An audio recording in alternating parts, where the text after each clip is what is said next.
बातमी राजकीय साताऱ्याचा वाद हा विधान भवनात पेटला। विधान परिषदेतही कुरघोडीचं राजकारण पाहायला मिळालं। सभापती शिंदे यांनी उपसभापती गोऱ्हे यांचे फरमान रोखले। साताऱ्यात वाद झाला होता आणि त्याचे पडसाद विधिमंडळात पाहायला मिळाले। तर साताऱ्यात नेमकं काय झालं होतं पाहूया। सातारा झेडपीत शिवसेना राष्ट्रवादी युतीला 65 पैकी 35 जागा मिळवत बहुमत प्राप्त झालं।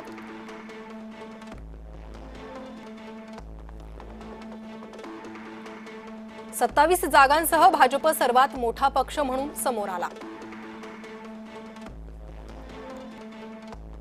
साताऱ्यात बहुमतासाठी 33 सदस्यांच्या पाठिंब्याची गरज होती। अध्यक्षपदाच्या निवडणुकीत भाजपनं 6 सदस्य फोडत अध्यक्ष बनवला। भाजपने शिवसेनेचे 2, राष्ट्रवादीचे 3 सदस्य फोडले।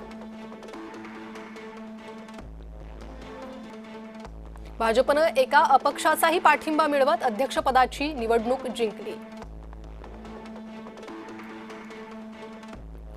इतर 2 सदस्यांना पोलिसांनी मतदानापासून रोखल्याचा शिवसेनेचा आरोप आहे।